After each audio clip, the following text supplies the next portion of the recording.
Where does creativity actually happen? Mihaly Csikszentmihalyi's systems model of creativity. Let's look at that. Van Gogh painted over 900 canvases in his lifetime. He sold one. He died broke and unknown, widely considered a failure. Today, he's arguably the most recognizable artist in history. His work sells for hundreds of millions of dollars. His name is synonymous with creative genius. So here's the question. Was Van Gogh creative his whole life and the world just didn't notice? Or did something have to happen before his creativity could exist? That question, weird as it sounds, is the key to understanding how creativity actually works. And a psychologist named Mihaly Csikszentmihalyi spent decades figuring out the answer. Who is Mihaly Csikszentmihalyi? Pronounced Csikszentmihalyi. Yes, that's real. Was one of the most influential researchers in the psychology of creativity and human flourishing. He spent 4 years interviewing 91 of the most creative people alive at that time. Nobel Prize winners, legendary artists, pioneering scientists, writers, composers, entrepreneurs. He wanted to understand what these people actually had in common. What made them creative? Not in the fuzzy, inspirational sense, but in a real, observable, scientific sense. And what he found turned the whole conversation upside down. The big shift. Here's the assumption almost everyone makes. Creativity lives inside a person. It's a trait, a gift. Some people have it, some don't. The creative ones have more of it. Mihaly looked at his 91 respondents and said, "That's not what I'm seeing." What he saw instead was a system, 3 moving parts. And creativity only happens when all 3 are working together. He called it the systems model. And his core question, the one that drives everything, isn't what is creativity? It's where is creativity? The 3 parts. Part 1, the domain. The domain is basically the accumulated knowledge of a field. The rules, the techniques, the history, the language. Mathematics is a domain. Jazz is a domain. Architecture, film, software, engineering, stand-up comedy, all domains. Each one has its own symbolic system, its own way of doing things, its own internal logic. Here's why domain matters so much for creativity. You can't contribute to a conversation you've never had. A kid could be born with extraordinary musical gifts, but if they never learn music, if they never engage with the domain, that gift produces nothing new. You need to know what already exists before you can push past it. Mihaly points out that domains are humanity's way of storing everything we've ever figured out outside our bodies. Not in DNA, not in instinct, but in books, scores, and blueprints, and code, and everything we pass down deliberately. He calls this extrasomatic knowledge. Knowledge that lives outside our skin. Every other species is basically locked into what their biology gives them. A bat perceives the world through echolocation, a shark through smell. Humans do that too, but we also have mathematics, music, philosophy, architecture, entire worlds of meaning and understanding that we invented and can now enter. So when you learn a domain, you're not just gaining skills, you're gaining access to a whole new way of experiencing reality. And here's a beautiful side effect. Domains make creativity easier over time. Every generation of musicians inherits all the music that came before. Every generation of scientists start from the furthest point anyone has ever reached. Your job is just to take one more step. One more thing about domains. Their structure affects who can be creative in them and when. And this shapes how the field operates too. Mathematics has incredibly tight logical structure. You can master it young. The cutting edge is visible, and the field can evaluate novelty quickly. Philosophy, though, is vast and diffuse. It takes decades just to know what the real questions are. The field is more contested, and creative recognition comes later and more unevenly. The arts sit at a different extreme again. They're not just diffuse, but genuinely pluralistic, meaning there may not be a single agreed upon standard at all. That has real consequences for how the field functions there, which we'll come back to. So if you're in a field and feeling frustrated that breakthroughs aren't coming, it might not be you. It might be the structure of the domain you're working in. Part 2, the field. The field is the group of people who act as gatekeepers to the domain. Critics, editors, curators, professors, grant committees, peer reviewers, investors, tastemakers. Their job is to decide what's worth keeping, what gets added to the domain, and what gets thrown out. Every year in the US, about 100,000 new books are published. Roughly 500,000 people identify as professional artists. If each of them make one piece of work a year, that's 15 million new artworks per generation. The field is what filters that flood. It has to. A culture can't function if everyone pays equal attention to everything. But here's where it gets interesting. The field doesn't just measure creativity. The field makes creativity. Remember Mendel? He discovered the laws of genetics. His work sat unread for 30 years. He died obscure. Then a group of British biologists realized his notes were the missing piece of evolutionary theory. Suddenly, Mendel was a genius. Same work, different moment, different field response, different outcome. Mihaly argues, we can't say Mendel was always creative and the world just failed to notice. Because if creativity is genuine about changing a domain, contributing something that matters, then that contribution didn't exist yet. The field had to recognize it first. Now, in science, that argument is uncomfortable, but relatively contained. There's still a shared notion of what counts as evidence, what counts as a solved problem.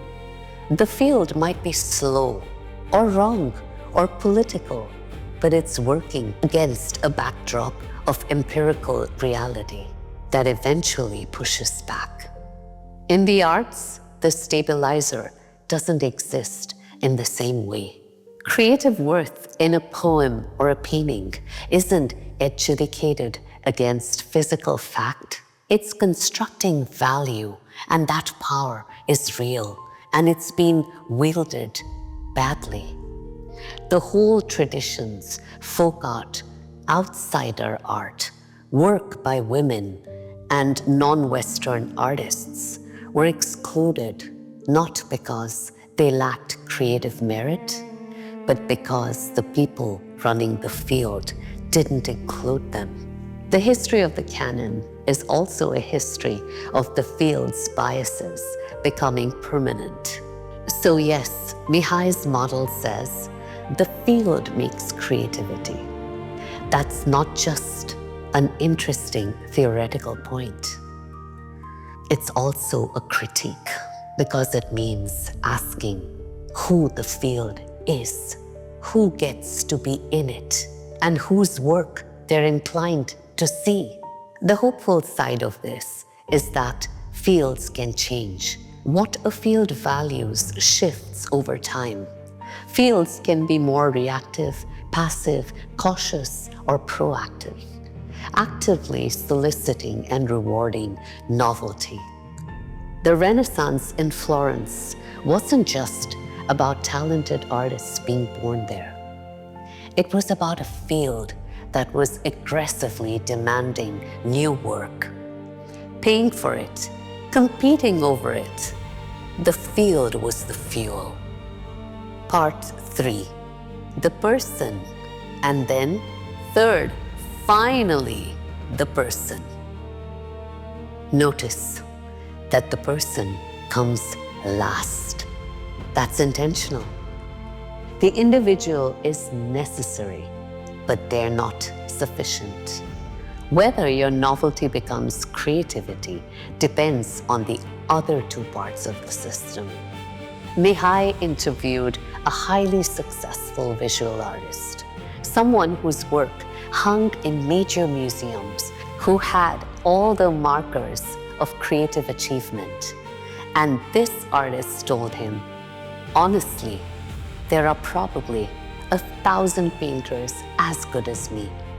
The only real difference between me and them is that I once met a guy at a party who later became a successful art dealer and championed my work. That's not false modesty, that's the system being honest. But luck alone doesn't explain it either. Lots of scientists in the 1930s were exposed to the brand new theory of quantum mechanics coming out of Europe. Some of them, Linus Pauling, John Bardeen, applied it to new domains and won Nobel Prizes. Others were equally exposed and produced nothing remarkable. The opportunity was the same. The person still mattered. What the person's job is, Mihaly says, is to internalize the system, to learn the domain so deeply that its standards become instinctive, and to understand the field well enough to know what has a real chance of being recognized. One of his respondents, an inventor named Jacob Rabinow, described it perfectly. He said, to be a creative inventor, you need 3 things. First, a massive database of knowledge in your domain. Second, you need to genuinely enjoy combining ideas. It has to be intrinsically fun. And third, you need trained judgment to immediately throw out the junk. You cannot think of only one good idea. You must think of lots of ideas. And if you're good, you discard the bad ones instantly without even saying them out loud. Most people think creativity is about generating more ideas. Rabinow is saying it's also about the ruthlessness of your filter. The Florence example. Florence, 1400 to 1425. 25 years, one city. And somehow it produces Brunelleschi's dome, Ghiberti's gates of paradise, Donatello's sculptures, Masaccio's frescoes, some of the most influential art ever made. The naive explanation, a lot of creative people happen to be born in Florence at the same time. Lucky genetics. Mihaly's explanation is better. The domain had just shifted. Humanist scholars had spent decades rediscovering Roman techniques in architecture, bronze casting, and sculpture that had been lost for centuries. The dome of Florence's cathedral had sat open to the sky for 80 years. Then the knowledge of how the Romans built the Pantheon got reconstructed. And suddenly, there was a solution. The field was exceptional. Florence's wealthy merchants were in fierce competition to make their city the most beautiful in Europe. They ran public competitions with detailed briefs. They paid finalists for a full year to refine their designs. They scrutinized everything. Ghiberti, who won the competition to build the baptistry doors, was 21 years old. He spent the next 50 years finishing that commission. Was that entirely him? Mihaly says, the care and pressure and support of the entire community pushed him beyond himself. The people were necessary, but without the domain ready and the field primed, Mihaly argues, Brunelleschi and Ghiberti hadn't existed. Someone else would have stepped in. The system was that ready. Why this matters to you? We spend a lot of time trying to become more creative as individuals. Mihaly's model suggests it might be the smallest lever you have. On the domain side, how deeply do you actually know your field? Not just the surface level, but the history, the foundations, the debates, the dead ends already tried? The deeper you go, the more clearly you can see where the edges are. The edges are where creative work happens. On the field side, who are the people who would recognize your work if it was good? Are you building relationships with them, engaging with their work, understanding what they value, and if the existing field is systematically excluding work like yours? It might be worth asking whether the right move is to work within it or to start building a new one. And on the person's side, are you developing the taste to filter your own ideas? Generating ideas is the easy part.